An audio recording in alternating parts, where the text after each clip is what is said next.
What's up, YouTube? This your boy MZ from MZ Talks Boxing. Now, the minute the report came out that said Deontay Wilder blamed his ring outfit that he wore, his costume, to the ring, was the reason he lost the fight. Magic about that is everybody pretty much jumped on it and ran with it. ESPN, Max Kellerman, Stephen A. Smith. I mean, they put it on all the major networks to discredit and talk down on Deontay Wilder. Now, I don't know how credible it is because I haven't seen any footage where Deontay Wilder said this. But they ran with it. Now, a young man by the name on YouTube who goes by the name of Young Pharaoh took out of his time to break down the first fight of Deontay Wilder and Tyson Fury and the second fight. And what he's showing is Tyson Fury's boxing glove on his left hand being floppy. Now, he's saying that Tyson Fury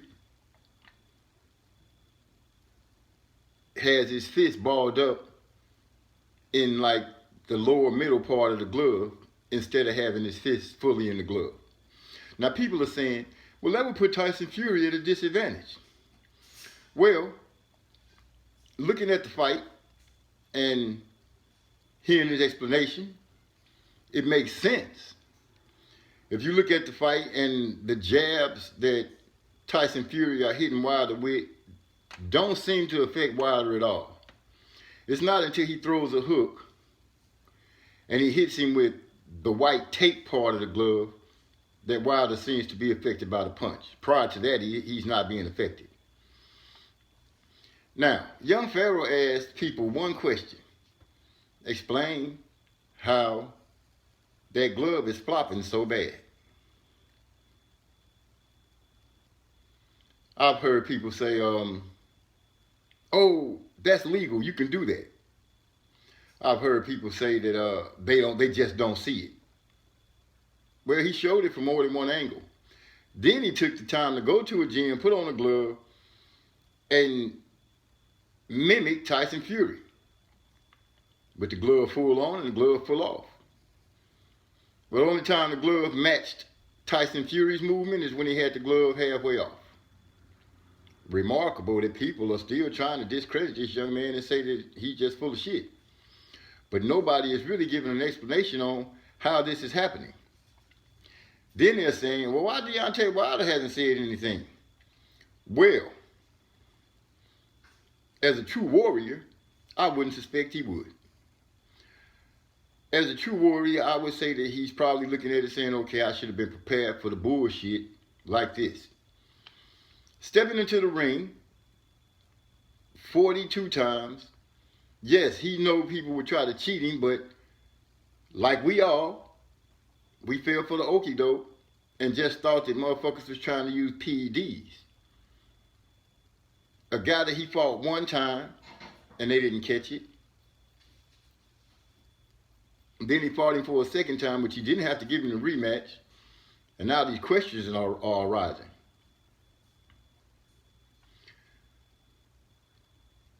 Black people,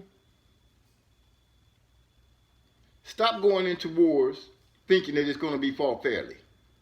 Be prepared for anything. Be prepared for the cheating. Be prepared for whatever could be used. Yes, Tyson Fury bum rushed Deontay Wilder and he put weight on him like he said he would do. And I'm sure the champ was pretty much prepared for that. What he wasn't prepared for was the cheating moves, the hitting behind the head, being put in headlocks, things like that.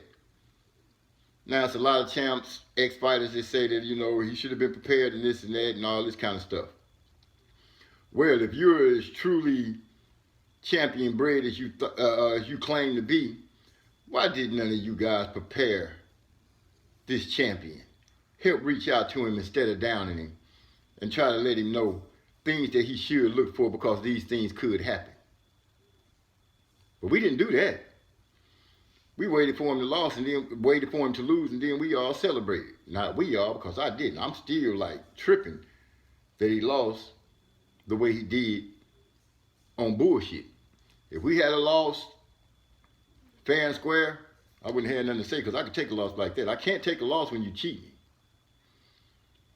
Now, more things to point at the glove situation is the fact that when Tyson Fury got taped up, they turned off the camera.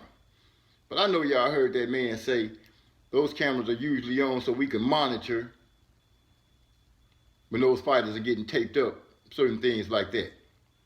There's a lot of questions just being raised because of the moves that were made prior to this fight. Like I said, everybody jumped on Wilder when they said he made the excuse that the ring walk outfit took his legs.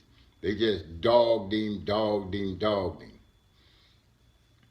But now that people are bringing up this thing about the gloves, it's like hush, hush, we don't want to talk about it.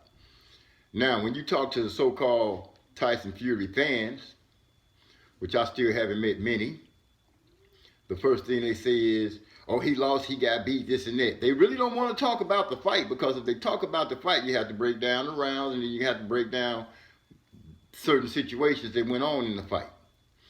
And if you have to bring that up, then they have to face the fact or face the questions of, did this motherfucker cheat Deontay Wilder? So the best way to dodge that question is to act like it didn't happen and try not to talk about it. Now, stop just being a fan and watching the fight, because really you're watching the fight and you're so hyped and you're listening to what everybody's saying. Watch the fight. Watch what's happening. Pay attention to everything that's going on. Now, I don't know if Deontay Wilder had a team member in there watching Tyson Fury. I don't know. When the camera was on before they cut it off, I didn't see a member from Deontay Wilder's team in their locker room. I just didn't see that. So, with those small things that I just said, take it how you like. But it is my opinion that Tyson Fury cheated in order to gain the WBC belt. Now, people are trying to say, oh, we don't have to see that fight again. He did, Wilder. But the fact remains, Anthony Joshua lost his belts. He got a chance to gain them back. Deontay Wilder has lost his belt. He deserves his chance to gain it back. Don't try to sweep that man away from sweep that man under the rug. Stop that shit. Okay, now, what do you think?